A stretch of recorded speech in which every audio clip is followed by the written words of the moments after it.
All right, welcome. My name is Heather Shannon. I am a certified nurse midwife. I am the director of the Upstate Midwifery and Gynecology office up in Upstate. It's a new program that I developed about a year ago. So we provide OB/GYN care to women of all ages. Everybody associates midwives with deliveries and babies, and we do more than that. We do your annual screenings, your cancer screenings, your gynecological exams. We do your physicals, treat you for minor illnesses and colds, stomach bugs, reflux, you name it, we kind of take care of it. But if you have heart disease or high blood pressure or diabetes, I want nothing to do with that. I'll send you off to the person who's the expert at that. I've been a midwife for 17 years. I worked in private practice for 10 with a private physician group. And like I said, I was really into babies because that was when I was having my babies, you know. And I was really interested in the pregnancy aspect and the younger family planning aspect. I left after 10 years just because I got burned out. It was pretty hard raising a family and being a midwife, that I came to Upstate and became the perinatal quality educational specialist for 6 years, where I reviewed all the sentinel events, the deaths of the moms and the babies up to a year of age, and just provided education as to what happened and how we can improve care. As well as that, I taught medical students all kinds of things that you can think of, and I became an educational specialist in which I went around and I still do, go around and speak on specific topics of interest. So I went back to school. I decided to get another degree, so I got a master's degree in public health, and this is where the idea of, holy cow, we have a disparity and a lacking in the Syracuse area, specifically on the west side of Onondaga County as well as the west side of the city, where women are having trouble getting into care for OB as well as gynecological care. So I created a budget and a business plan regarding this practice. I presented it to Upstate and my chairman, and they said, let's do it. So a year later, I celebrated my year anniversary, May 15th, from when we actually officially opened. We have grown tremendously, so we have done very good for that area. We are located at the community campus, and we have our own office. It's a beautiful office, but it's part of Upstate. So I'm still with Upstate, and we have a wonderful program for women of all ages. My youngest patient is 9 years old. My oldest patient is 92. We do everything in between. And because I'm at this age as well with perimenopause, I went into premature ovarian failure when I was 39 and didn't realize why my feet were burning. I was thinking, oh, autoimmune, so they worked for MS and rheumatoid and everything you can think of, and everything kept coming back negative. So come on in, have a seat, grab a brochure and have a seat. Great, great. And finally I went to my GYN after seeing dermatology, rheumatology, endocrinology. And he says, why don't we do some blood work on you? Why don't we do some hormone blood work on you? Well, guess what? My body was in a postmenopausal state, even though I continued to get regular periods. So, hello, I was there. So I was introduced from my GYN provider to compound hormone replacement therapy, and I tell you, it changed my life. That was 6 years ago, so now I am smarter in menopause, perimenopause, as well as have a better grasp as to balancing women who are going through the transition of life. So I have done a number of, I have a program that I do specifically for women needing help with this to balance you, but I have done a number of talks to let you know that you're not alone, you're not unusual, you're not abnormal, and there is some options for you, especially if you're feeling like you're in a rut. So my goal today is to just talk about midlife. Come on up here, up front. Talk about midlife, talk about menopause, and then the transition and how to determine where you could get some benefit from. And this program isn't for everybody, but I just want to let you know, this is the information, and you can take this information and research it, get into it a little bit more, figure out what you think would be best for you. So typically I do this around the state, and I don't have any financial arrangements with any outside organizations other than I work for Upstate. I'm an Upstate employee. So let's talk about what is midlife. What do we think? And this is where I'm going to come to the audience and see, what do we think of midlife? What is that definition to you, or what do you think of when somebody says they're at midlife? 35 and 50 in age range? A little older? Okay. All right. Any other thoughts of what midlife is, or could be, or what it means to you, or we just haven't thought about it?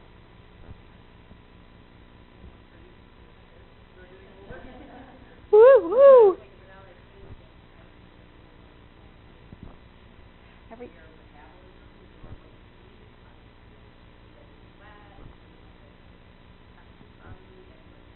Yeah. You are going through a major transition of life. And it's in the mid part of your life. Not everybody lives to 100 years old, and 50 is not the magical number. So really, it's between.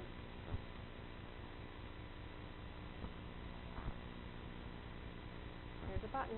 I know there is.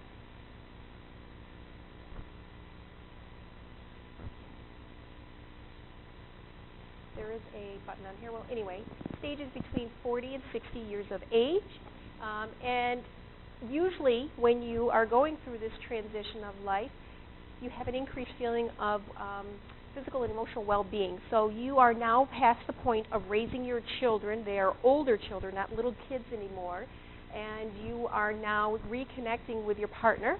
And you are starting to see a little bit more down the line of you, your partner, or you as a single person moving forward with your life. You have greater control over your life. You have new goals that you're looking for or planning, whether it's travel more or whether it's to buy that vacation home down south and be a snowbird or whatever, if we can afford that, because many of us can't. New career, maybe we're going to go back to school now. Maybe you have not had that opportunity to finish your education, or maybe you want to find something else to do. New hobbies, make new friends. So it's a time of transition. And I like this because, this is everybody, but this is usually me, because of the changes that are going through midlife. So there's also some physical changes that occur to us. We have health conditions, weight gain, which everybody has that problem. Very rarely does anybody say, oh, no, I'm happy with my weight. I look great. So we are very concerned with our weight gain, and it's very normal and common, and we can't stop it. We can't stop it. There's muscle loss, visual changes, sexuality changes, which is another big complaint that I get from a lot of the women is libido's gone. And then your menstrual changes. So midlife is a health transition as well. Yes?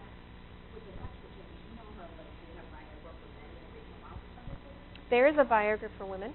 There is. I have one of the compounding pharmacies that I work with does create, they call it the Scream Cream, and it does have Viagra in it, and you apply it to the clitoris about a half hour prior to relations, and boom. All right. Hi, found it. There we go. Okay. Some other common changes that we experience, these are more symptoms. We have trouble sleeping. I mean, that's huge. Many of us, once we lose the ability to sleep through the night, then everything seems to fall apart. Once we start sleeping better, then we can put things back together a little bit better. Hot flashes is another big common complaint. Obviously, the weight gain, vaginal dryness, sexual response, emotional concerns. I've got a lot of women coming in saying, I'm at wit's end, I'm going crazy, I don't know what to do. So there's a lot of depression and anxiety associated with midlife. Cardiovascular disease, osteoporosis, lifestyle changes. You're now an empty nester, or you're heading that way, or maybe you've got a new job or a transfer. So there's a lot of lifestyle changes. Maybe you got more money now because the kids are gone and out of college. And then menstruation changes. And we're going to talk about all of these. So, insomnia. 61% of us experience insomnia when we go through this transition of life. That's a lot. That's a lot of us. And how do our mothers and grandmothers, how did they adjust to this? I don't remember my mother complaining that, oh, I didn't sleep again last night. where I go to work and I'm like, oh, I was up for like 3 days this week and I can't stay. It's like our ancestors, our mothers and grandmothers just kept it quiet. They just dealt with it. They just dealt with it. Where we're the generation that complains about it a little bit more because of it's such a hindrance in our life if you only get 2 to 4 hours of sleep a night that's not connected, that's fragmented.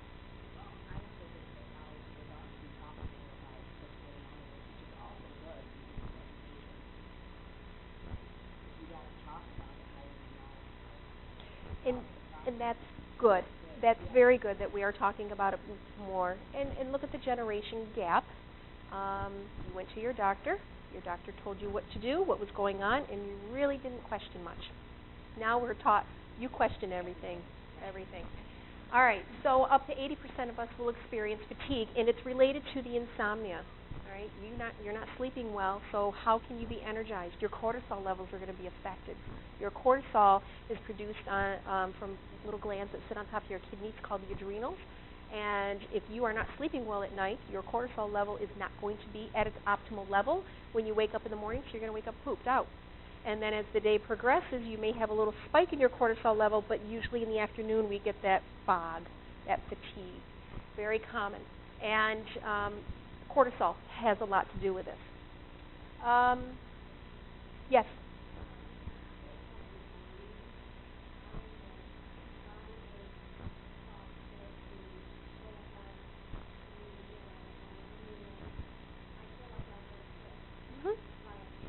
Yep.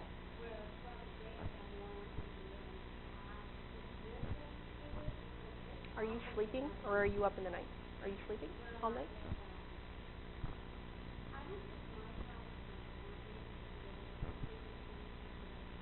So you're up. You're up quite a bit, which is disruptive to your sleep.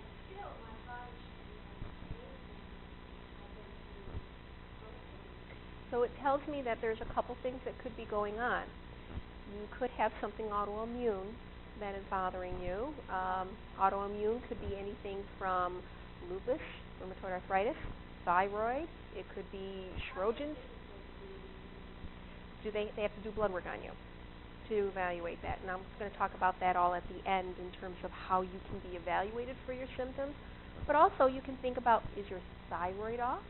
You know, how is your thyroid changes every day? And you could have subclinical hypothyroidism, which means your thyroid levels are spot on okay, but you could benefit from a little T3, T4 replacement to help stimulate your thyroid to give you that energy that you need throughout the day. And it also helps you sleep a little better at night as well. Or maybe you've got a little adrenal fatigue. So maybe your adrenals, where your cortisol is produced, it's overworked. You know, you're up several times in the night, and that could be draining on your adrenals, which is not shooting out or producing the right amount of cortisol. Another thing to think of, you need to have that bladder checked. If you're getting up more than 3 to 4 times in a night, you've got nocturia, which there are some things that can be done for you to help improve that so you're not up quite as much.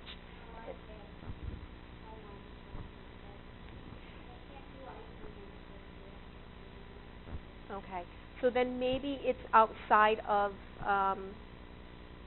well, that's something separate that maybe we can talk about afterwards. Some other thoughts.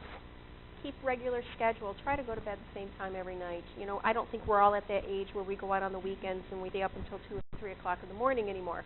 I'm in bed by 10, 12, and I usually fall asleep before the weather because I stay up for the weather on Channel 6, and I can't stay up for the weather. I automatically go to sleep at the same time every night. Eat regular meals at regular times. You know, if you've got a schedule where you're off, maybe there's sometimes you're eating at 8 o'clock at night rather than 6 o'clock or 5 o'clock in the afternoon, evening time. So try to eat your meals at a regular schedule, because your glucose levels are affected if you go too long between meals, that your glucose can drop and then you can get really, really sleepy, and that's going to throw you off throughout the rest of the day. Limit the caffeine, and the caffeine stays into your bloodstream for up to 6 hours. And the caffeine beverages are your coffees, your teas, your sodas, chocolate, if you eat a lot of chocolate, and it's the dark chocolate. If you have milk chocolate, most likely you're not going to have, unless you eat a whole bowl full, but it's the dark chocolate that has a higher amount of caffeine in it. Avoid nightcaps, which this was interesting about alcohol intake. If you do drink alcohol, it's a depressant, so we usually get drowsy when we drink alcohol. People seem to think that, I'm going to have my glass of wine before going to bed because it's going to relax me and I'm going to sleep like a dream. No. It actually affects your REM, rapid eye movement, and your non-REM sleep, and their REM sleep. Therefore, you're waking up more often. So your sleep is more interrupted, even though alcohol just makes you really relaxed and makes you drowsy. While you fall asleep, it's not productive in helping you sleep better. Exercise regularly. This is the key. You're going to go anywhere and hear talks about menopause and even weight loss and obesity. Exercise regularly. It really is important. It releases important chemicals and hormones, but honestly, we're a society that we're having difficulty committing to that. For whatever reason, life gets in the way of us trying to keep ourselves healthy. And I'm one of those. I used to be a lot thinner, but I don't exercise anymore, and this is what's happening to me because I don't have the time, and that's my excuse. I don't have the time. I don't get home until late at night sometimes, several times a week. Anyways, do not try to exercise 3 hours before going to bed because we have a lot of those endorphins and adrenaline that's released. So if you decide you want to take a jog at 8 o'clock at night, don't expect to go to bed before 11 o'clock for your brain to be able to shut down and allow you to go to sleep. And then there's a lot of other reasons for insomnia. You put your head down on the pillow, and next thing you know, you're planning tomorrow, the next day, next week, next year. You're worrying about yesterday, today, and tomorrow. So we can't get away from some things that really interfere with us being able to go to sleep and stay asleep. I thought this was interesting. Anybody read the book Insomnia by Stephen King? I never did. Was it good? Yeah? Anything to, I do like Stephen King. Anything to do with with menopause? Okay, darn it. Okay. Old people? All right, so let's move on to hot flashes. How many of you in the audience have hot flashes? Or what you would call as hot flashes? Okay. Flushes, surges, however we call it. 90% will have hot flashes. All right. 75% will have night sweats, and that's another reason why we wake up in the middle of the night. You wake up, you're sopping wet, your bed's wet, and that's not uncomfortable sleeping in a puddle of cool blankets and sheets. And believe it or not, it begins 1 to 2 years prior to your last menstrual period. So if you're really starting to have a lot of hot flashes, you know that you're probably close to the end. But I am going to disagree with this data because it can last 7 to 10 years before, because that's what perimenopause is, but it's not. It's in phases, it's in cycles, and it has to go with your period cycle when you're perimenopausal. So when you skip your period, that's where you're going to notice you're having a lot of the hot flashes. When your period is ready to come, your estrogen level is nice and stable, and you're going to have less hot flashes. Now, what's interesting is not everybody gets that on fire, burn, goes from your toes all the way up to your head, blows out your head, and then comes back down. It's stripped down. We had a woman who had such a horrible hot flash. She called our office last week. She took her shirt off at work. She's like, I'm having a hot flash. She takes her shirt off, and we're like, we don't recommend that. Really, she's at work, and that's not a place you can get in trouble for doing that. But hot flashes can be very different. Not everybody gets that full body surge. Some people just get a warming. Some people get it right here in their chest. I get it in my feet. My feet, in the middle of the night, my feet will burn, catch on fire, and they itch. It's almost like an itch sensation, even though they're not itchy. And I have to get up, put my feet on cold tile to cool it down, or put some cold water on them. Those are my hot flashes. I don't get the surges. I don't sweat. I burn in my feet. You can get it on your hands as well. Your palms, you got it? You got all of them? Here, grab this. There you go. You're welcome.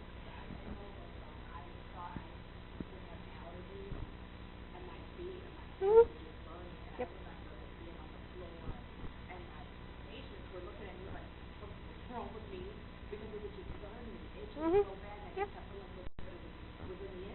Yeah. Did your hands turn red, or were they just a little bit? Yeah. My feet will get a little flushed, but that can happen. It's a small percentage of us can get our hot flashes in our hands and feet. It's interesting.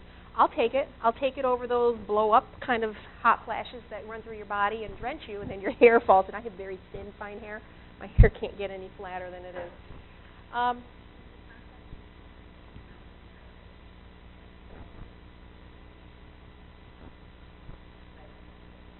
Mhm. That's how your body releases it, is through your hands. It's coming out of your palm. And think about it. I don't know if many of you know this, but we lose our heat and maintain our heat through our hands, our head, our feet, as well as our groin area and our armpits, and so our crevices, our cracks. And so that's where some of us will have our hot flashes rather than do that full body surge. So it's just the way your body is releasing the heat. You know, some people have done some studies as to, you know, you feel like you're burning up, you feel like you're on fire, and they've actually done some studies to see how high your temperature actually elevates. It does elevate when you have a hot flash, but it's not like 1, 2, 3 degrees. It's like half a degree or 0.8 degrees that your temperature can actually increase while you're having your hot flash, and then you cool yourself down. So what are some triggers? Hot drinks, coffee, tea, spicy foods, alcoholic drinks, stress, hot weather, and warm room. So this right here, I've stopped drinking wine and other alcohol because my face burns and catches on fire, and then I just feel like that's my hot flash. And then I start to feel my feet are burning, and then my hands start to burn. And it's not an allergy. It's just that's triggering the hot flashes. And it's just so uncomfortable. I don't need it anymore. We'll talk a little bit more. Actually, let me see. How to cope. What do you do? Well, we can adjust the thermostat, but then the people living with us freeze and get uncomfortable. You can put a fan in your room or on you or at your workstation wherever you work. Dress in layers, exercise. There's that exercise again. Try to exercise regularly. And studies have shown that it can decrease the intensity and the frequency of your hot flashes, as well as something called hormone replacement therapy. My neighbor, who is 50 this year, she has been struggling with hot flashes forever and insomnia. She slept no more than 2 hours a night for, I think, 6 months. She was going at wit's end. She couldn't do hormone replacement therapy because of a cancer risk in the family. She tried the effexors. Sometimes the doctors will throw the effexors at you, the antidepressant medications at you to help with the hot flashes. It sent her into a shutdown where she was so catatonic, it was like a bad reaction to her, and she's like, I don't know what to do. Well, she figured out the bed that she sleeps in, and she has the windows wide open, and it just doesn't work. The bed that she sleeps in, all the beds today either have the memory foam or the pillow top. That absorbs the heat. That's going to trap the heat in. So many more of us are having hot flashes at night or night sweats because of the beds that they are making today, because they're so comfortable with all the extra padding. But it's not good for us when we're postmenopausal. So she moved out of her room with her husband and moved into the spare bedroom that didn't have a pillow top. She opens up the window wide in the middle of winter, and she has been sleeping like a dream. She's done some of the over-the-counter hormone support that were non-estrogen for the cancer risk. And she's sleeping like a dream now, and she's just keeping her house cold. And seriously, I drive up to my house, and she's to the left of me. I can see her windows open in the front, and it's snowing out. Snowing out. So it's working. It's working for her. So just something to keep in mind about the bed. Yes.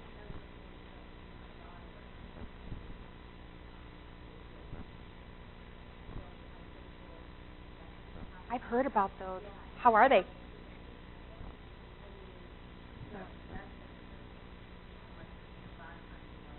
Yeah. Of course they're expensive. Mhm.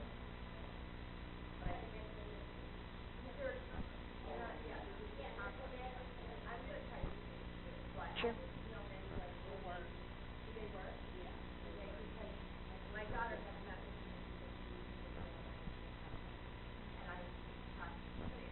Mhm.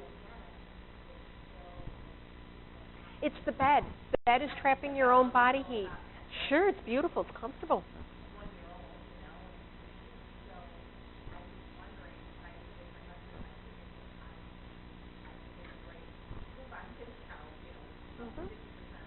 Mhm. If it's a medical condition, go to your doctor and get a script. Boom. Try that. That's, good luck on that one, but go ahead and try that for your daughter. Yep, and you can probably order one. Just keep that in mind. Yeah. I think they're advertising that for menopause women to keep you cool at night. I've seen something, whether it's a magazine or a flyer that came through my office.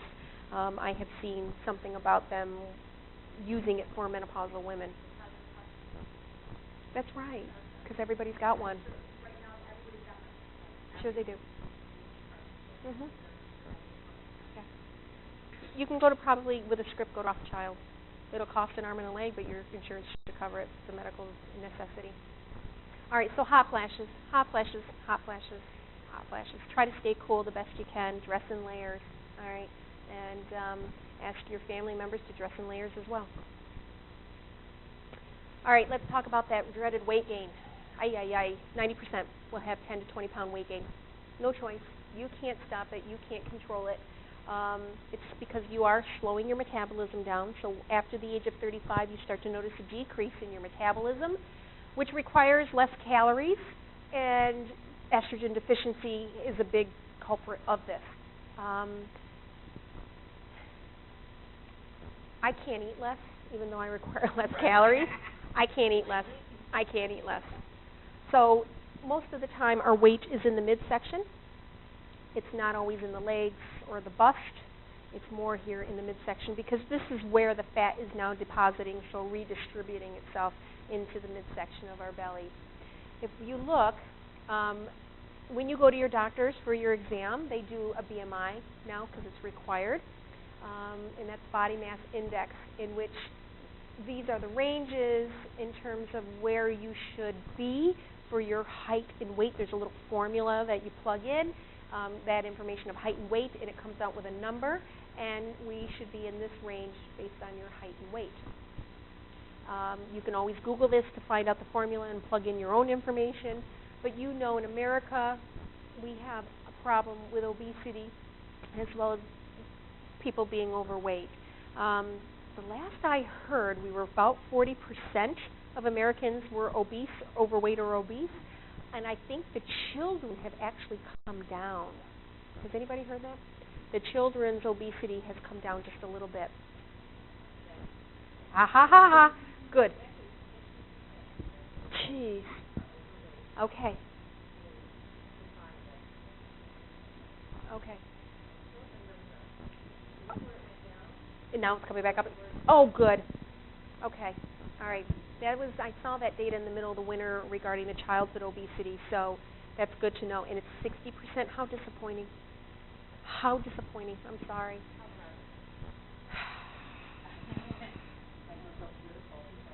That's right. Because they exercise there. Yeah.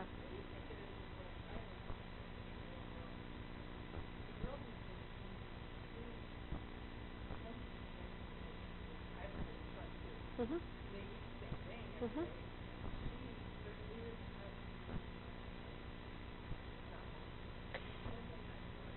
Yep.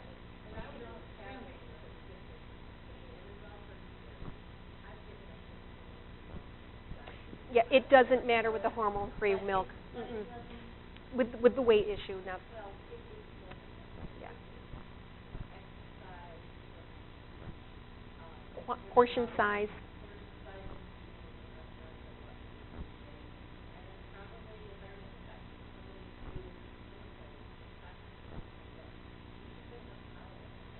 Yep. Especially pollution in the air. You know our ozone is failing us. The chemicals that we put on our lawn. The chemicals that are sprayed on our foods. That's why you've got the dirty dozen. They tell us to go organic, but then we go broke doing organic. So many of us go for the dirty dozen fruits and vegetables that have the pesticides and herbicides on it. And those are phytoestrogens. Those have estrogen-like properties. So as your son and daughter and you are eating the foods, that our body doesn't know what to do with those harsh compounds. So they're deposited in our fat stores. And then down the road, that leads us to cancers and illnesses, and it can help contribute to obesity because of the estrogen-like components to just our environment. So there's been lots of studies where children who live near a freeway have more diseases and illnesses because of the pollution from the freeways. Even the Budweiser plant in Baldwinsville, there's harsh chemicals that are coming out, and it's blowing over neighborhoods, and you don't know what's in the ground. So anyway, there's a lot of multifactorial, there's a lot of environmental, not just the intake of food, and we're also we don't exercise. We've got our electronics. I've got my phone right here, just in case, somebody gets a hold of me. Nobody in my neighborhood played in the wintertime. Not a child came out to play in the snow. No. We've got the Wii. That's great, but you've got to use the Wii in order to get the exercise, right? So it's a lot of reasons as to why things are changed, and everything's processed. Everything's open up a package, pour it into a bowl, put it in the microwave, and let's have dinner, for the most part.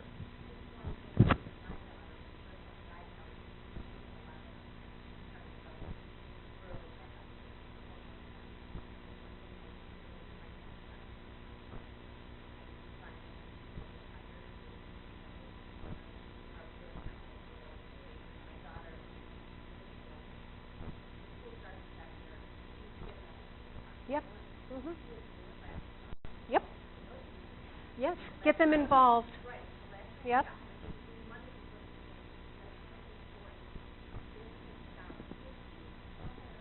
Yep. Yep. Yep.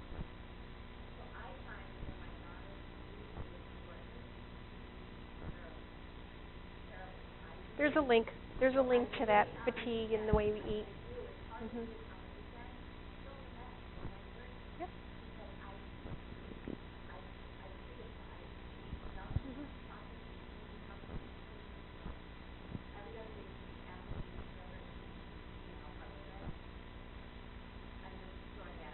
Mhm.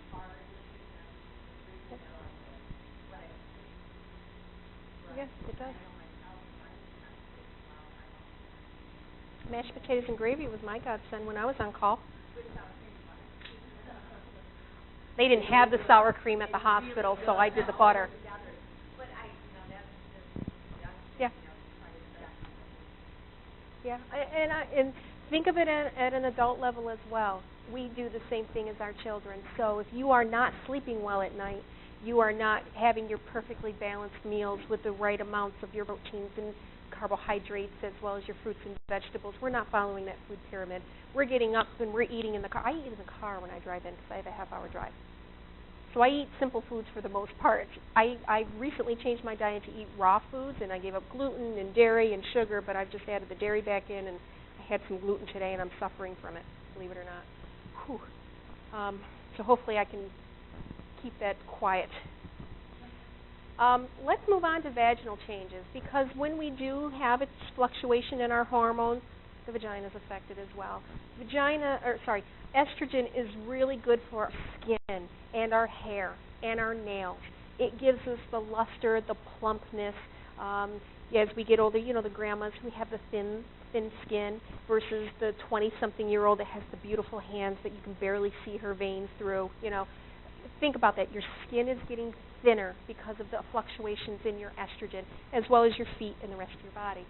So the vagina is a mucous membrane. It's changing, and it does get thinner and drier. And anywhere from 40 to 60%, I would say higher than 60%. Most everybody that comes into my office with complaints of menopause or perimenopause have vaginal dryness.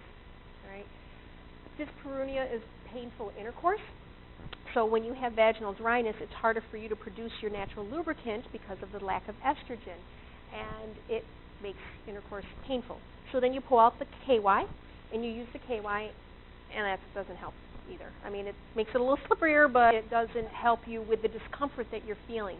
Think about it as even putting in a tampon with a dry vagina. It's forcing it into an area where it doesn't have the moisture to allow it to slide through.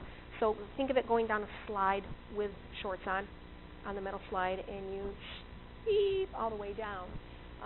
It's causing injury when you have intercourse, as little tearing, as well as putting a tampon in. So studies have shown that estrogen replacement therapy can actually help the vagina, help it become a little healthier. So intercourse, and if you do have to insert tampons or whatever, it's not quite as uncomfortable for you. It can help you plump. It can help plump up the vagina and make it healthier, and help with a little bit of the lubrication that was not being produced. If you're not interested in estrogen replacement therapy, then you can do the water-soluble or the silicone-based lubricant. There's a Silky KY that has vitamin E in it that actually is pretty healthy for the vagina. So consider something like that if you're interested. Do be careful, though, especially with using lubricants with condoms, even creams or treatments, because if it's oil-based, it's going to break down the condom. You're going to have tears in it. They say having regular sex is going to help you feel better. Active sex life increase the blood flow of the genitals, and also supposed to help with lubrication and help it feel better. I don't see that as being true for many of our patients. Yes. Okay. So let's break this down. Teenagers, 20-year-olds have it daily, maybe a couple times a day. For women who are over the age of 40, I would say 2 to 4 times a week is okay, but you're not unusual if you have it once a week.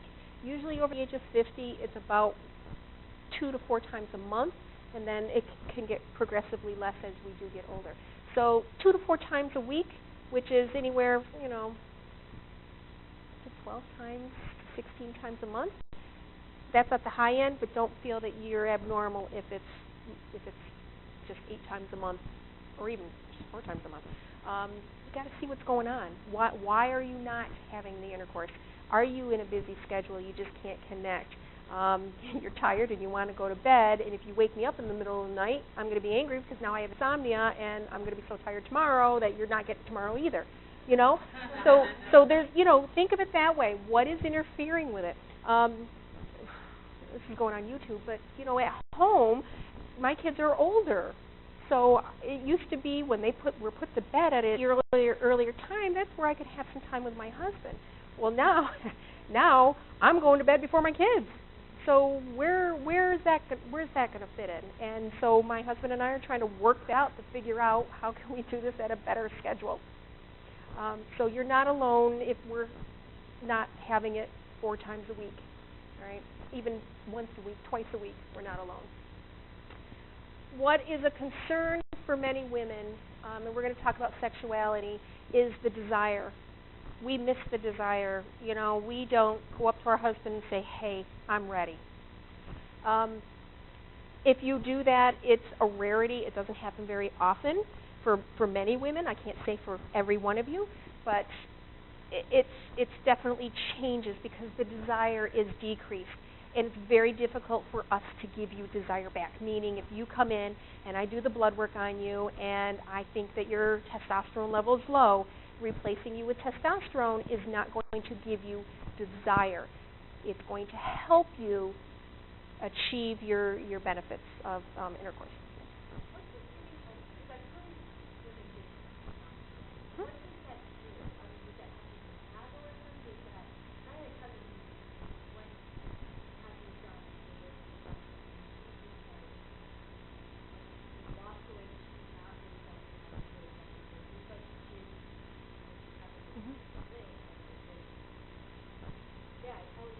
It was a gift, right? So testosterone is an anabolic steroid that our body produces. It's a male hormone that our body produces from the ovary as well as from our adrenals that gives us the energy, gives us the sexuality, the desire, gives us the ability to help orgasm, gives us the ability to maintain our muscle mass as well as our bone mass, all right? So it's got a lot of benefits, and if it increases your energy a little bit, then it can help you with some weight loss. Progesterone is also very good to help you with that water weight gain. So if you're taking a little progesterone, then that can help you with weight loss. So depends on how much she got. If she got a hefty dose of testosterone, she was functioning like a man, because men, they have the aggression and they have the facial hair, and when they have high levels of testosterone, even some balding. But if she got a certain dose of testosterone that's higher than normal, because I don't get a lot of patients that lose weight off the testosterone, so I don't know what her dose was, and that just makes me think, how much was she getting? And maybe that's also, maybe there was something else that she was taking with it. Maybe DHEA was included in it. I don't know. That helped her with the energy, which can help her lose some of the weight. Question?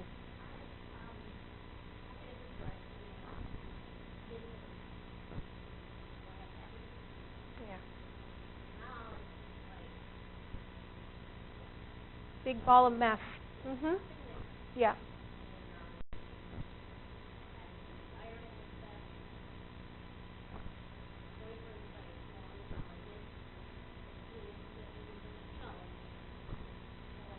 Right. So you would need to have an evaluation done with your blood work to see where your levels are. Like I said, we can't fix desire, but we can help you with the sexuality piece. We're never going to get that desire back like we did, unless it's a new relationship. Actually, there we go, sexuality. Unless you're in a new relationship, we usually have a lot of desire initially, and then that starts to burn off as well. And that is controlled by the mind when we're in a relationship, but you still need lubricants, and you still need, to help fix that vaginal dryness. You would need to have a complete blood evaluation to determine where your levels are, your estrogens and progesterones and testosterones, and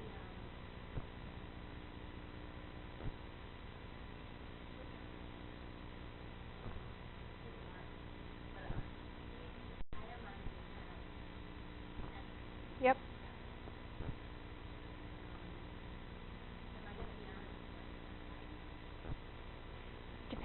Depends. Yeah, that's very young. So that depends on how long you need it and how long you can handle your symptoms. You need a blood evaluation, bottom line. Okay, you need to have your hormones checked. So decreased libido is decreased desire. It's most common concern. I'm going to say it's higher than the 20 to 40% of women. Again, I still think it's a much higher number. It's a lack of desire before having sex, and it is normal, and it becomes, but once you are in the act, you're good. You usually get aroused, you can usually orgasm, you can usually complete the task. But again, we can't always fix the desire, which is too bad. Desire is often present in new relationships, which I just mentioned, and that does decrease over time. Now, some things that women have complained about is it does take longer to get to where you need to go, climax. And that can be helped with the testosterone creams that you can apply on your inner thigh, and maybe a little bit of DHEA included in it. And DHEA is from your adrenals, and it converts into testosterone, so it can help boost your testosterone level and the effects of it. So this is where you just talk to your partner. You need to be honest with them and say, let's try something different, or maybe we need to think about new activities in our sex life. And that's very hard. Like we were talking before this presentation, that's very hard with some other generations of talking about how to be better pleasured, or how to make us feel better with our partner who might not always be receptive to that. So this is not always easy to talk to your partner about new sexual likes and dislikes.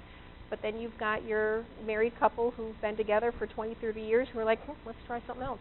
Let's experiment, and that can really kindle a relationship. And sex, again, is not just intercourse, and there's other activities. You can buy products over the counter to help with libido. Some people have an improvement, some people don't. I couldn't tell you if it would work on you. You would have to buy the product in order to determine whether it works. Scream cream is not bad. It's got the Viagra in it, as well as sometimes they put a little menthol in it because the heating action or that sensation of a peppermint patty is very arousing.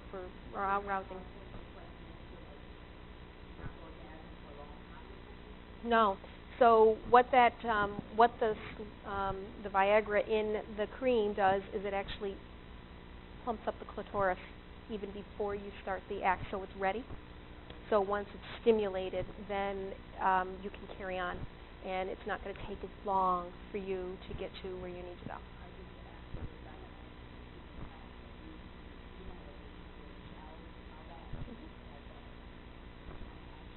Yeah. Yep. And these are that's over the counter. So you mean over the counter is maybe not going to be as effective as some of the other prescription products that you can get out there. Insurance company, of course, won't cover those, just so everybody is aware.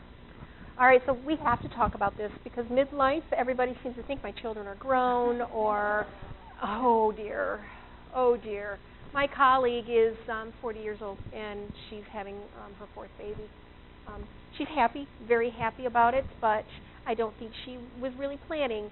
Well, she had a year-and-a-half-old baby, didn't want that baby to grow up, so they planned this, but I don't think this is what she had intended when she was 35, that she was going to plan on having a second family. So just remember that pregnancy can happen if you are still having a period. Just keep that in mind, please. I'll be seeing you for pregnancy reasons. So emotional concerns. How long does everybody plan to stay here? I have until 1:30. What time have you been told? 1:30? Okay, good, because I've got a lot to go through. So I want to make sure I get through everything and keep us on time. So emotional concerns, constant change of hormone levels can cause this, the ups and downs of our estrogens, okay? Mood swings or symptoms of depression, 50% of us have that. Between ages 45 and 55, 4 times more likely to experience depression. Right? We don't understand what's happening to us, and it's uncomfortable, and we don't necessarily like it. And I think we feel alone. We don't feel like anybody else is experiencing the same thing as us, and maybe our family members or our loved ones or friends don't understand because we're not in the same boat as them or they us. There was a gal poll, and I know this is old in terms of sense of happiness, and I just threw this in here because I thought it was kind of comical. 51% of women between the ages of 50 and 65 are considered to be happy. Exactly. It's a Gallup poll of women and these age range.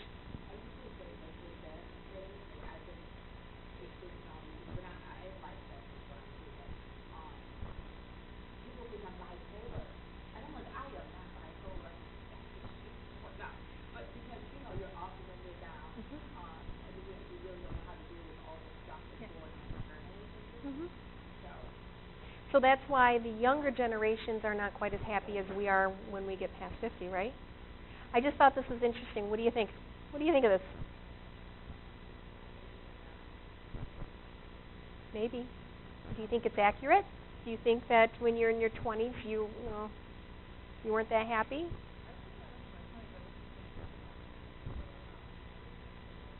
Yeah.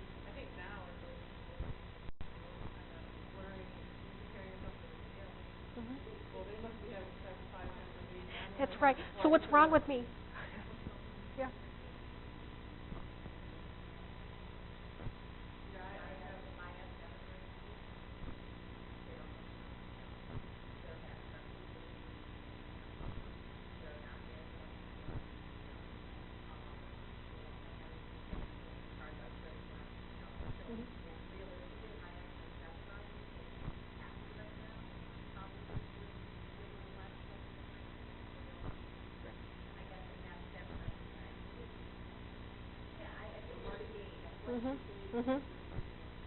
Yeah.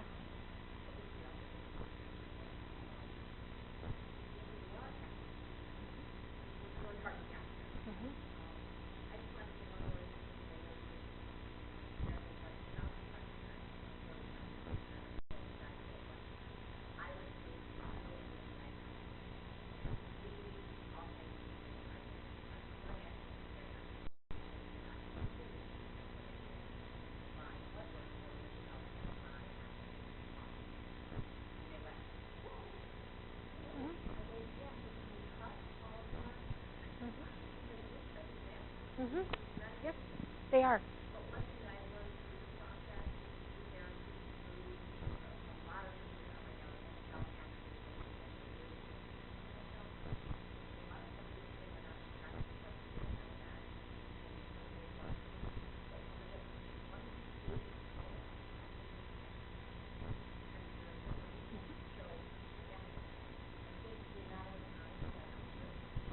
Right. No, I'm fine. I have nothing to be sad about. Yep. I have nothing to be worried about. Mhm.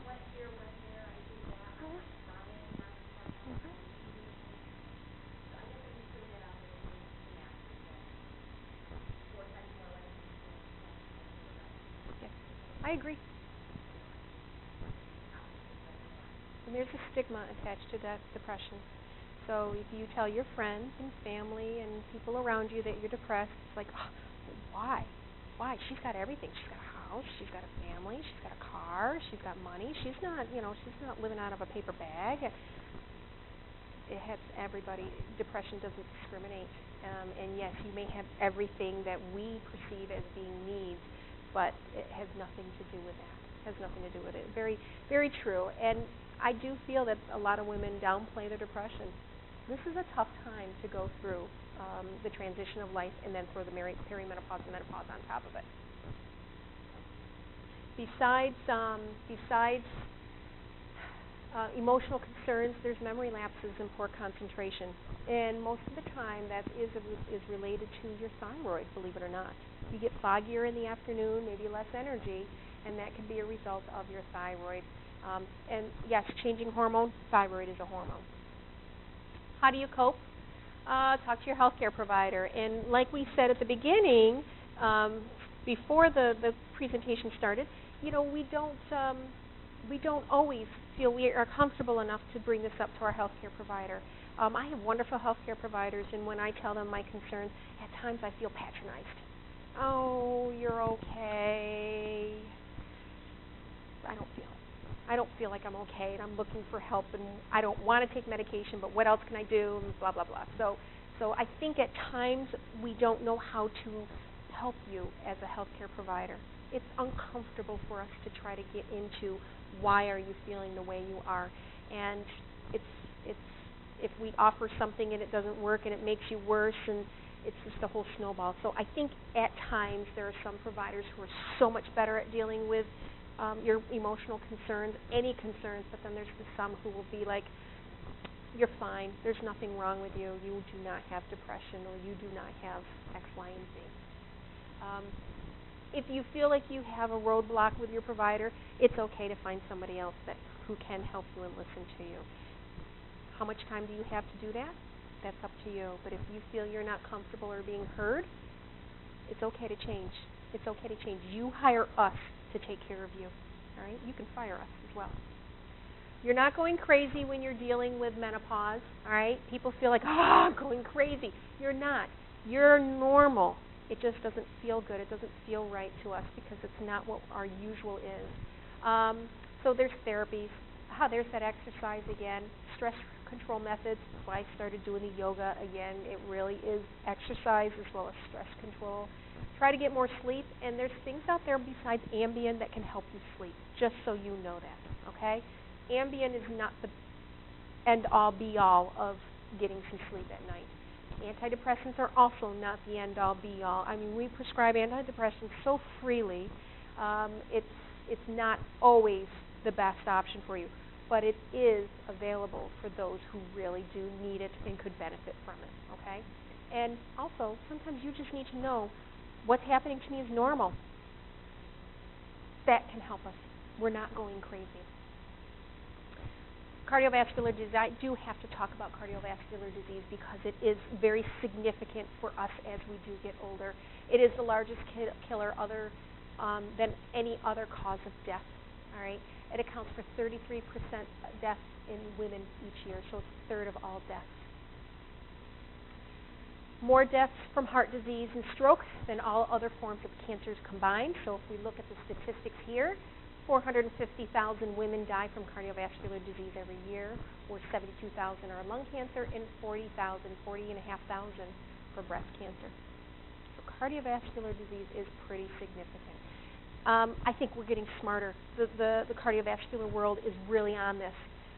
There's Strong Women, Strong Heart initiative here that's nationally but also locally. There's a lot of focus on making sure when you come in for your exams, we check your cholesterols, we check your blood pressures, and we take you where you need to go for further evaluation if your heart sounds don't sound right. So we are definitely, those of us who are not cardiovascular specialists, we are doing a pretty good job at trying to keep up on top of you with your cardiovascular risks as we get older. The risk of heart disease and stroke increases where natural estrogen is protective. And I know there was a study in 2001, the Women's Health Initiative study, that showed that estrogen replacement therapy can increase your risk for thromboembolisms, which is clots. However, they were prescribing, back in the 90s, they were prescribing estrogen for cardiovascular protection because it does have some benefit, estrogen. And the less estrogen that you have in your system, the higher your risks go. And usually the first thing we see is your cholesterol, your lipids start to change. Midlife is increased risk factor alone for heart disease. So once you get to your 40s and higher, that's a risk factor for heart disease as a woman. And then you've got your blood pressure and cholesterol. If you smoke, that's a horrible thing. It triples your risk. High-fat diet, diabetes, physically inactive, and then being overweight. I know we can see a pattern here. Heart disease is 2 times as likely to strike inactive people that are inactive. Best exercise to strengthen your heart and lungs are walking, running, and swimming. And now that we have the Onondaga Lake open on the west side, now we can go 9 miles rather than the 2.5, 3, was it 5? I don't know. But they added additional mileage. That's a new site for us, and I hear it's pretty nice. So we can go to the park. We can go to the Long Branch, or we can go to Green Lakes.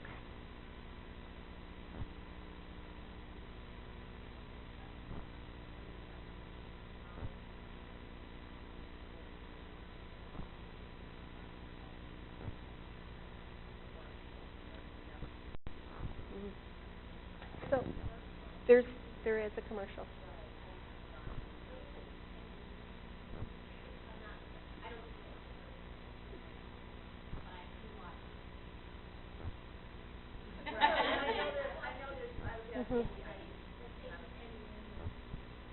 I think 10 years to decrease or reverse all the effects of lung cancer, but in terms of your cardiovascular risks, I think each day that you go without having a cigarette decreases it a significant amount.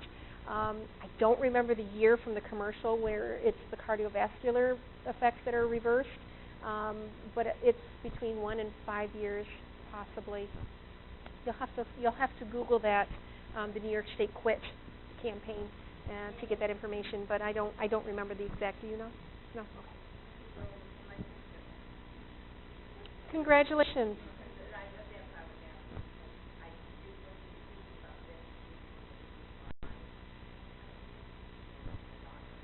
Mhm.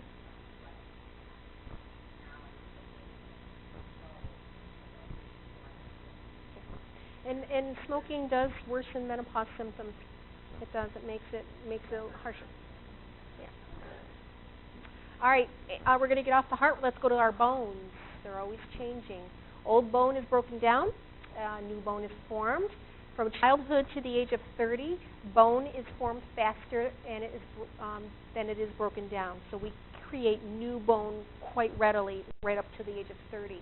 And they're larger and denser. After 30, this is where the process starts to reverse itself.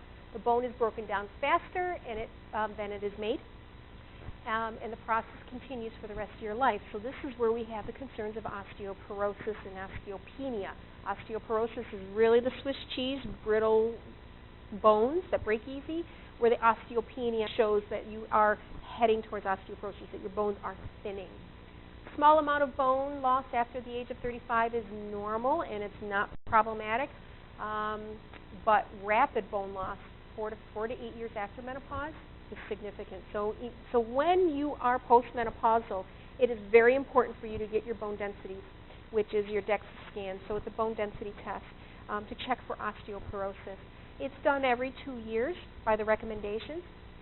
If you have osteoporosis, then you can have it done every year to determine if it's getting worse or better. And once you hit osteoporosis, a lot of times we like to give you the medication to try to stop that bone loss, because the more you're losing your bone and taking the vitamin D and the calcium, it is not going to completely replace what you're losing. So that's where we need to go to the medications. So it's very important, if you haven't had a bone density and you're over the age of 50 and you are perimenopausal, it's not a bad idea to just go ahead and have it done so you can get a baseline as to where your bone densities are at. Yes.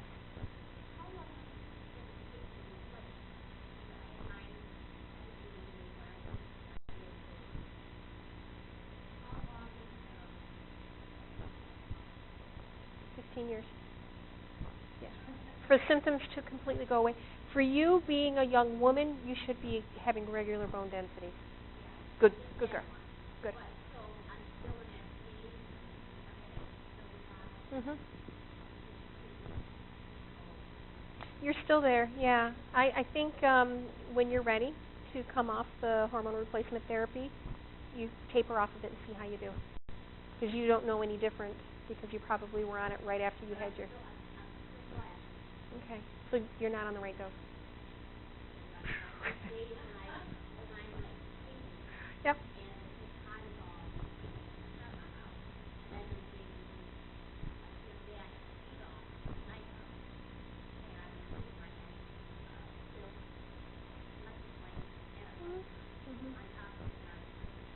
You need to have a blood evaluation. We'll go back to that. All right, how do you cope? So just as muscles get stronger with regular exercise, so do bones.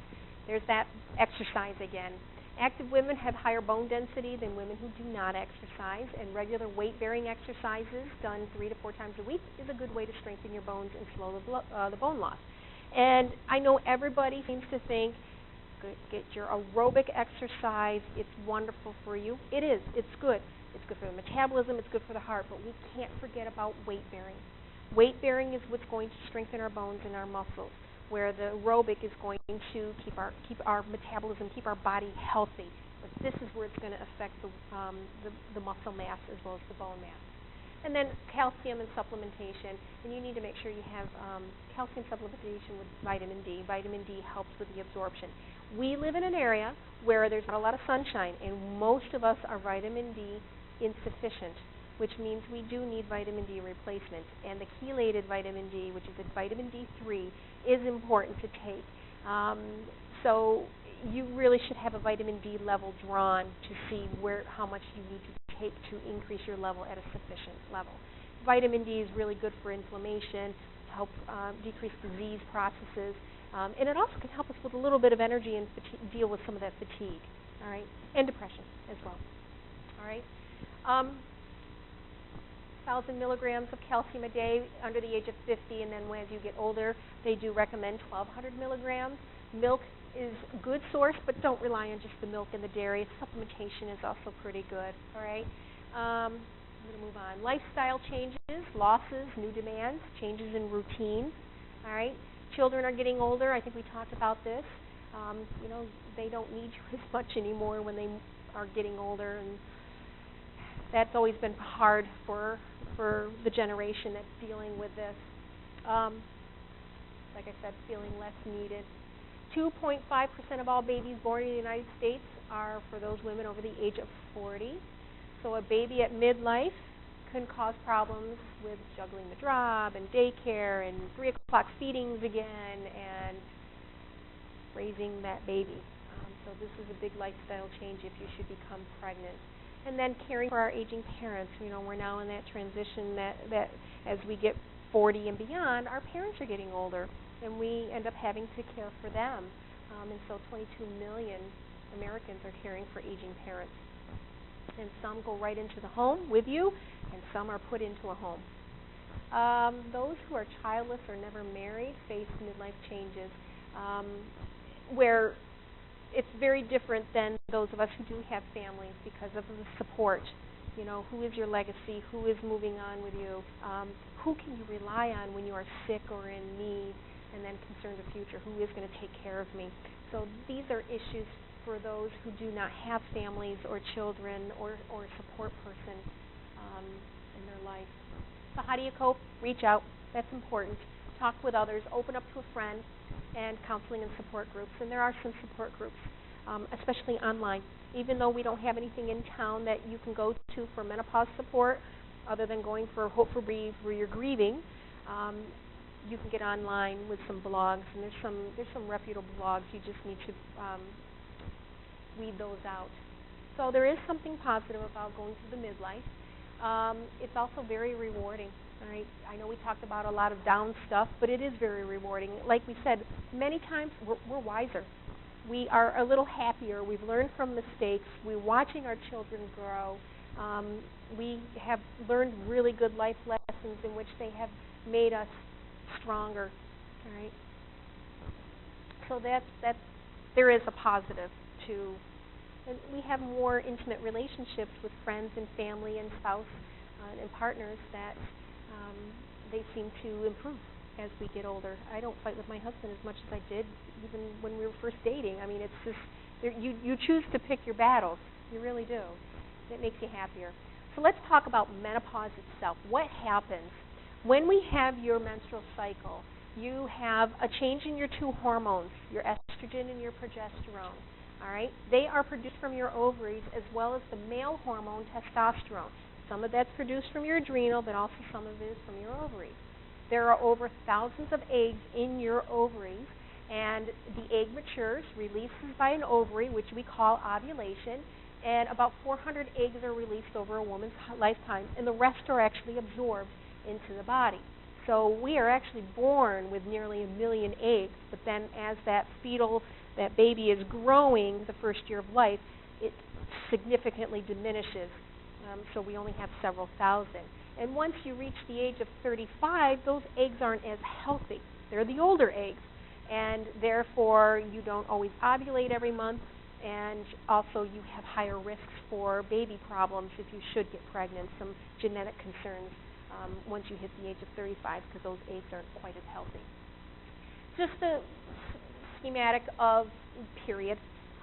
Where your brain produces the FSH and LH. So your brain tells your ovaries it's time to ovulate through these hormones called FSH and LH.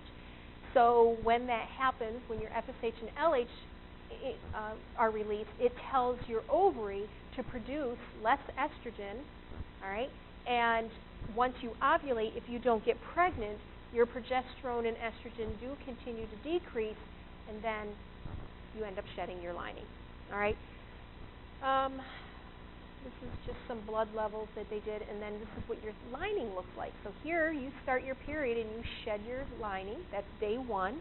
And then we have hardly a lining, and the estrogen pumps it up. And we ovulate, usually on day 14, which is not typical. Most women are not 28-day cycles. And then once we have not gotten pregnant, it plumps up, and then we start over again, and it sheds the lining. So this is just a quick outline or schematic of a period. So when you're in your 40s, your hormone levels are going up and down, and it causes your period to change. And it can change the number of days between your period, whether it increases the days between your periods so they're getting closer together, so you're getting it every 2 to 3 weeks, versus every 5 to 6 weeks in between the start of one period to the start of the next. They are shorter or longer in duration, so they can last 2 days or they can last 7 days. That's very common. The bleeding could be very heavy, passing clots. I mean, how many times do you sit there and you're like, oh, I don't want to stand up because it's just going to run down my leg. It's very common to happen. But also you can have the opposite where you're hypomenorrhea, in which you don't have a lot of flow, or oligomenorrhea. And then skipping your periods, and then irregular, and that's because of the irregular release of your eggs. So it's not firing as well as it was because it's in the process of shutting down because our estrogen is starting to go away and our ovaries are starting to shrink. So some things, now that I explained to you that your periods can really change, there are some things that you really should be concerned about and call your provider on, and that's bleeding between your periods. So you bleed for 7 days, you stop for 5, you start spotting again. That's not normal. That's not normal. You need to call your provider. Something's going on, whether your lining of your uterus is, there's something with that, or maybe there's a polyp on your cervix or something else. All right? You need to be evaluated. Bleeding after sex, it's not normal to have bleeding after sex. Our cervix does become very friable. There's a lot of blood vessels at the surface of our cervix, and when friction does happen, it can cause you to bleed. However, why with just simple intercourse is it causing it to bleed? In pregnancy, that's very common. But when you're 40 years old and you're starting to have bleeding after sex, what's going on with your cervix? So you need to have your cervix evaluated. Anytime, this is the same thing, bleeding between periods. Bleeding that is heavier or lasts more than 7 days. So if you're finding you're bleeding for 10 days, that's not normal. That's not normal. It really should be less than 7. So you need to be evaluated for that. And then bleeding after menopause. Menopause is defined as no period for 1 full year. So if you find that you've gone through that 1 full year with no bleeding and then 6 months later you start bleeding, that's not normal.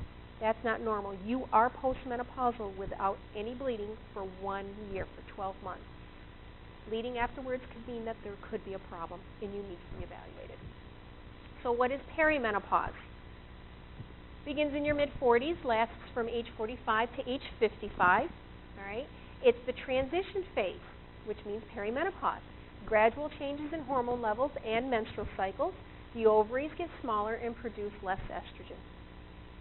So it's just a time period from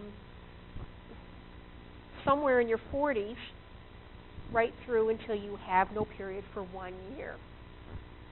And it can last 7 to 10 years. So even though I started when I was 39, I'm still going through it. I still go through it. May go up into my 50s, I don't know. Like I said, menopause is an absence of your period for greater than a year, and the average age is 51 here in America. Perimenopause are natural events, some basic changes, and everybody deals with menopause very differently, perimenopause, menopause. So somebody may have vaginal dryness, but somebody else may not. Some people may have more hot flashes, and some may have burning feet, or none at all. The best approach to menopause is to be fully informed, knowing what to expect. So coming to seminars like this and just getting information and then taking it further and researching it. Know how to improve your symptoms, how to prevent future health problems like cardiovascular risks and osteoporosis, as well as cancers. So just preparing yourself, because you can't get away from menopause. Nobody gets away from menopause. Nobody. Suzanne Sommer is still in menopause, even though she gets a period every month. And what is she, in her nearly 70s? 7 symptoms and effects of menopause. I won't read them out loud, but I would say many of us have experienced 1 or 2 or all of these. So we'll talk a little bit about ways to help you if you are a candidate for hormone replacement therapy. It is helpful for treating menopause and perimenopause. The risks are related to the women's family history and your personal history. So if you have hypertension and you're on medication and you're well controlled, you have we can talk about it. We can talk about whether a small dose of estrogen would be beneficial to you. If you have high blood pressure, you're not controlled, you're not getting estrogen because you're at a higher risk for throwing a clot.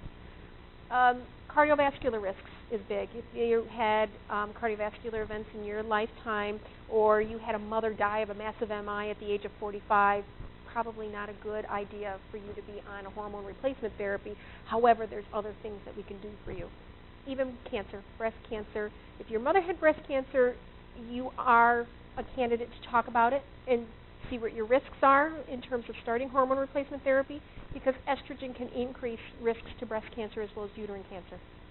So if you had a mom and a sister and a grandmother and then your mom's sister die of breast cancer, I don't think it's a good idea for you. But that's something you need to talk to your provider about. But if you're generally healthy, then you are most likely a candidate for hormone replacement therapy, which could be estrogen, progesterone, testosterone. Okay, and it's important for you to learn as much as you can about hormones and its effects on you, the risks as well as the benefits and alternatives, and then discuss this with your healthcare provider. So there are different ways that you can take these hormones orally, vaginally, patches under the tongue, and then there's a troche, which is like a cough drop that can be put at the cheek, and then this pellets that can be put under the skin, which I don't know many people who do pellets. If you had a hysterectomy, there's two types of hormones that you need. If you had not had a hysterectomy, if you still have your uterus, anytime you're getting an estrogen, you have to have progesterone with it, because estrogen can cause an overgrowth of the lining of your uterus, which can set you up for endometrial cancer. So giving you a progesterone with it is going to protect the lining of your uterus. There's a couple ways you can take it. Just take it every day. You can take this combination of hormones every day, or you can confuse yourself because your memory's good when you're going through menopause, and take it cyclic. So meaning that you take your estrogen every day, but you add your progesterone in around day 14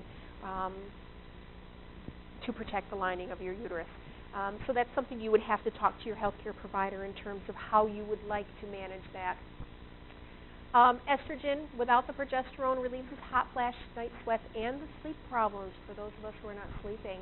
It also helps with a cream for vaginal dryness and irritation. Estrogen with or without progesterone can prevent bone loss. It is a treatment. Estrogen replacement therapy is a treatment for bone loss, for osteoporosis, which can help with fractures. And then it can also decrease your risk for colon cancer, the estrogen and progesterone. The increased risk of uterine cancer, which I just explained, that if you take estrogen without progesterone in it, you can have a higher risk for endometrial cancer, and as well as breast cancer the first 2 to 3 years. And this is where you need to be sure that you keep up with your mammogram, you keep up with your bone density exams, keep up with your cholesterol. It's an arrangement that we have to have in order to be sure that you are protecting yourself and not heading down the wrong path of having breast cancer. They are now, you do blood work to check your hormones, but they're also recommending that you do saliva testing. Saliva testing is going to check the amount of hormone in your tissues. So if you have high estradiol and estrone, okay, those are the two strong ovarian estrogens, if you have high levels in your tissue, you are at a higher risk for clots as well as breast cancer and uterine cancer. This is what they're doing at my office and not many other offices around town, because these are very specific tests, and it takes weeks for me to work up one person. I'll show you at the end. Yes, you look familiar. Yes.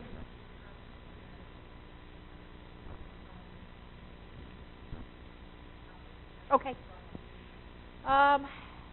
Small increased risk of heart attack. So those two strong ovarian estrogens increases your risk of heart disease, and I think that's why they stopped that study back in 2001. However, that was the commercially prepared. That is the one dose that you get from the pharmacy that's commercially prepared, like Prempro, Premrin. Those are the one dose where when you do your blood work, you can have doses made specifically for you to help you not take too much estrogen where you don't need it. Right? Let's see.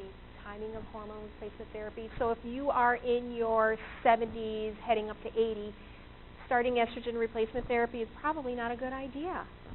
You should be pretty much done with most of your symptoms of menopause. Usually 15 years after you have gone through menopause, your hot flashes do resolve on average. So why, if you're in your 70s and low 80s, would you want to start hormone replacement therapy? Because there's not always, your health usually declines as you get older. So what benefit would you have other than maybe you want your skin healthier or your vagina healthier? So that's something you really need to consider when you talk to your provider. Where are you at your age and health when you want to start hormone replacement therapy? All right. We talked about clots and, gallbladder disease. Small increased risk of gallbladder disease. So if you have your gallbladder, there's a slight increased risk for a flare-up. We talked about the breast cancer. Okay, so side effects from being on a hormone replacement therapy. You have vaginal spotting. That's common, especially with the progesterone that's been added. Not from the estrogen, but from the progesterone. Heavier bleeding like a menstrual period, which means that your levels have to be adjusted. Fluid retention, breast soreness, which is from your progesterone. That's from the estrogen alone, and it usually lasts for about a short period of time. So alternate therapies, we talked about the antidepressants, okay? It lessens the mood. It has an added benefit of relieving the hot flashes in some women. I personally haven't had a lot of good luck with the serotonin uptake 3 inhibitors. However, there is some benefit for some women. Really, there is. So it's worth trying if you feel like you're at wit's end. Neurontin. This is interesting. Used to treat seizures, it reduces hot flashes. What's that? Gabapentin? Yeah. It's for neuropathy. Yeah, it's usually well. Then you have your plant-based therapies, and we've got a lot of those here at Natur-Tyme, where you can use your soy, which is an isoflavone, which is a phytoestrogen. It's a plant estrogen, right? That's what that means. And it's a weak form of estrogen that our body produces, and it helps reduce hot flashes as well as other menopausal symptoms. Research is conflicting about the effectiveness, and it does offer the same risks of strokes, clots, heart attacks, as well as breast cancers if you take the soy for relief of hot flashes. It does have a benefit in terms of preventing bone loss, and this is what soy actually looks like. Black cohosh. This is actually what black cohosh looks like. It's a North American plant. It does help with hot flashes, sleep disorders, and depression. You do have to be careful of your blood pressure. So whenever you look into alternative therapy, make sure you're talking to a specialist who's selling it to you, or look up online at I think there's some supplement websites that are pretty reputable. You have to be careful with what websites you go on to learn a little bit more about these alternative therapies, because they do have some side effects that may affect you. So you need to be really careful and be well informed. That's the bottom line. Be informed with what you're taking and what it can do to you. So blood pressure is the biggest thing with black cohosh. So if you've got a blood pressure problem, it's going to raise it.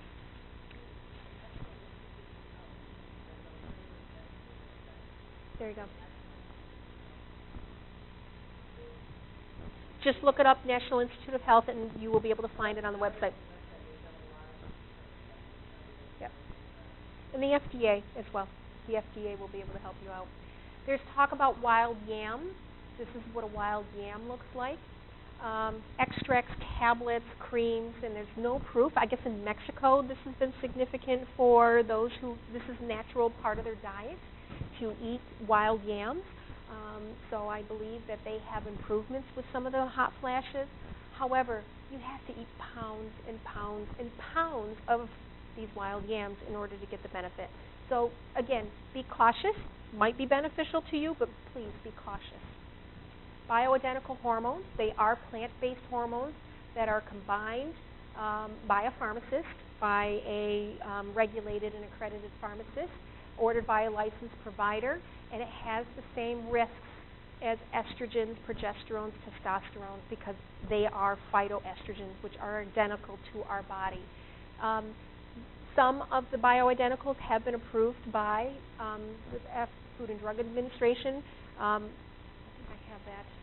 Your progesterone and your estradiol are approved. Your estriol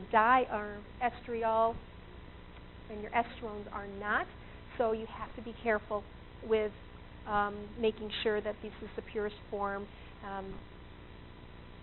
that are available for you. They're identical to the body in terms of estrogen. I think it's got some soy products. It's got the phytoestrogens in it, so it's probably got some soy in it. You might have to look and see if black cohosh is also included in it So it's more of the alternative supplements, which is phytoestrogen, which is plant estrogen. What we get at the pharmacy that are commercially prepared is pregnant mare urine. It's the estrogen from a pregnant mare, and it's created into a pill for us to help combat.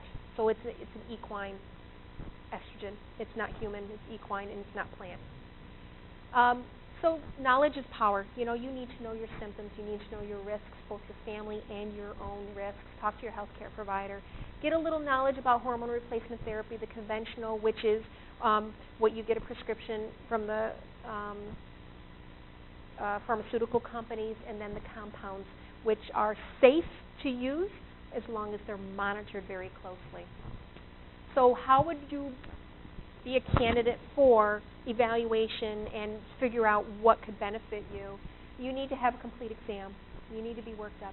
You need to check your cholesterol, your pelvic exam, breast exam, some imaging studies, whether it's a bone density, mammogram, maybe you need a sonogram to evaluate your uterus or ovaries, blood work to evaluate your current hormone levels. And this is all the blood work that can be done, and there's even a lot more based on your symptoms. I think somebody had a question about stiffness and joint aches. Well, besides these, you've got your follicle-stimulating hormones. These are your adrenals, including your cortisol is your adrenal. Here's your estrogens from your ovaries. Here is your thyroid here. Your blood count to make sure you're not anemic, your cholesterol, and your progesterone. You can include in there a lupus workup, your ANA titer to see if you've got a risk for an autoimmune disease. If that shows to be positive, then you need to see a rheumatologist to be further worked up, because with rheumatology, with lupus, estrogens are usually not good to work with because it can flare up some of your symptoms. So based on what's going on with you, if you feel like you're really foggy, I may want to do a total insulin on you. If you find that you're growing some facial hair and you're losing your hair on your head but getting facial hair, I may want to look at polycystic ovarian syndrome and do a little bit more of your steroid testing and check your insulin for diabetes. So depending on what your symptoms are, there may be some additional blood work to this. Maintenance, repeat your labs in about 2 to 3 months. All right. So once you have come in for your blood work, we came up with a plan as to how to help you, whether it's hormones or not. Come up with a plan. I need to see you again in about 2 to 3 months to reevaluate your levels and see where you're at and see where there's some improvement. And this is where saliva testing is important, because now we can determine how much is in your tissue. If you're estrogen dominant, then we need to adjust it to bring your estrogen levels down so you don't end up having cancer from estrogen, too much estrogen in your system. And then every year you need to be reevaluated. Good. They cover all the blood. The saliva test is not covered, and it runs anywhere from $140 to $210, depending on how many cortisol levels you decide to have done. So that is an investment out of your pocket. If you don't do saliva testing, you do the blood work again, but your insurance company does cover the blood work. Okay. Midwifery, gynecology. I'm up at Broad Ave at Community Campus, part of the Women's Health Network as well. And that's our phone number. So I think those are my references from ACOM.